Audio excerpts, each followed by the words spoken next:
Hey, what's good, everybody? Welcome back to Living in Truth. I feel like it's been so long since I got to sit here and talk with you. We've changed the schedule up a little bit, done the live stream thing. Andreas came in and sat down and did a little bit last time. I feel like I haven't seen you in forever. So I'm glad that you're here with us today. I'm looking forward to spending some time with my Living in Truth family. And I want to jump right on in today. I want to talk to you about fall in love with Jesus. That is one of the most important things that we can do. And we're sitting here, as I'm recording this is the second day of fall. And yesterday, the first day of fall, that's exactly what I woke up and God just put that in my heart. And I'm like, you know what? I'm going to do a topic on fall in love with Jesus. Some of you are like, well, I don't need to watch this video because I'm already in love with Jesus and, it's fine. This isn't for me. This is for somebody else. I challenge you to wait a little bit. I've got something that may throw you a little bit of a curveball and I want you to check it out. It may be something that you can share with somebody else. Regardless, let's go ahead and let's get right into our handy dandy Bible app. In John chapter 15. Starting at verse 9, it says, "As the Father has loved me, so I have loved you. Abide in my love. If you keep my commandments, you will abide in my love, just as I have kept my Father's commandments and abide in his love. These things I have spoken to you, that my joy may be in you and that your joy may be full." How many of you need some joy right now? I know I could use some more in my life. I have the joy and God is in my heart, but I could always use more of Jesus. Verse 12, "This is my commandment, that you love one another as I have loved you. Greater love has no one than this, that someone lay down his life for his friends. You are my friends if you do what I command you. No longer do I call you servants, for the servant does not know what his master is doing, but I have called you friends. For all that I have heard from my Father, I have made known to you. You did not choose me, but I chose you and appointed you, that you should go and bear fruit, and your fruit should abide, so that whatever you ask the Father in my name, he may give it to you. These things I command you, so that you will love one another."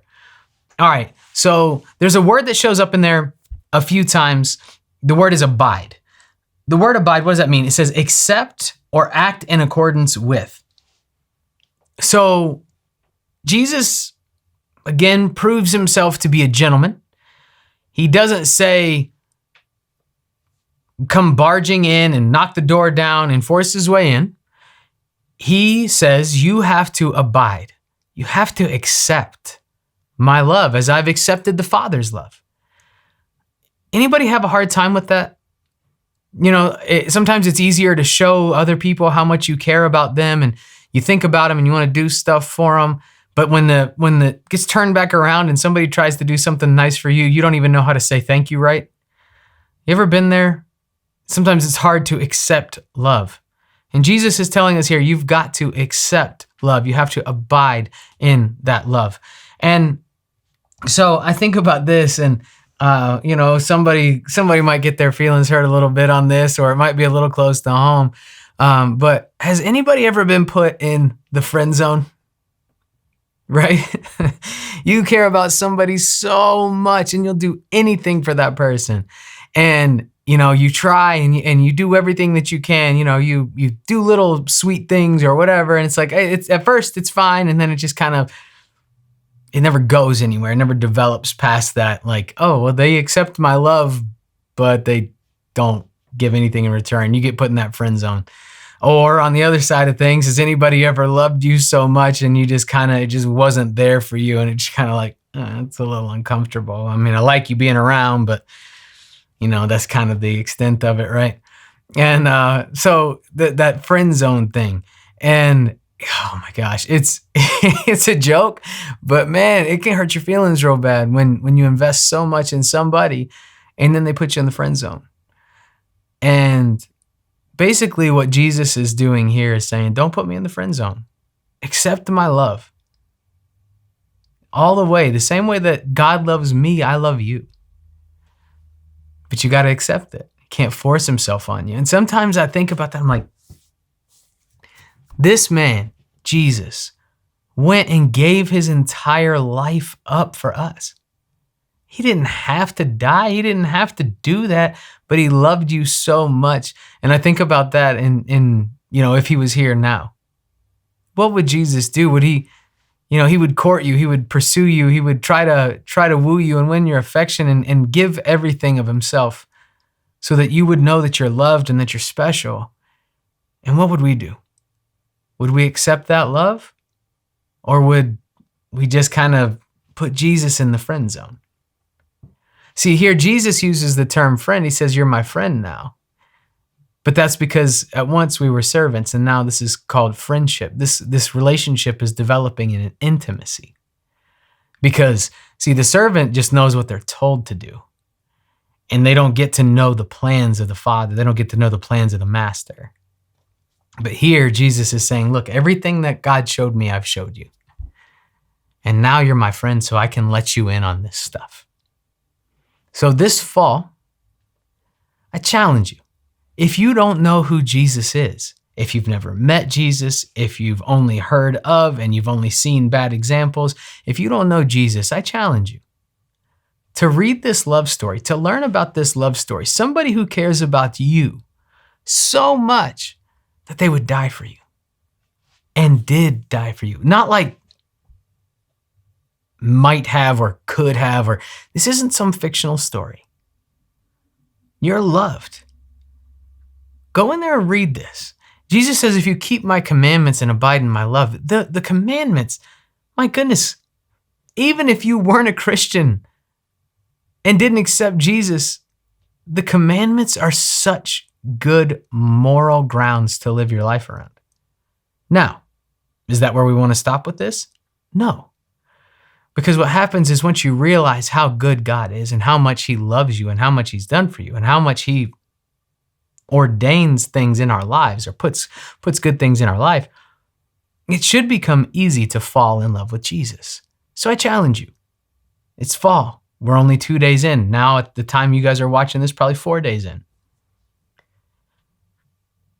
But we're only a couple of days into fall. Take this season of your life, whether you've never met Jesus, I challenge you to get to know him.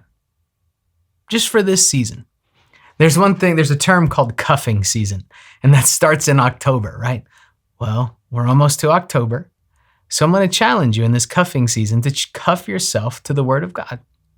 If you are somebody who once had a really great, close relationship with Jesus, and you no longer, maybe it's not as much of a priority anymore. It's still something you value, but it's no longer your number one priority. Maybe you've gotten distracted by school or by work or by bills or by whatever you're going through right now.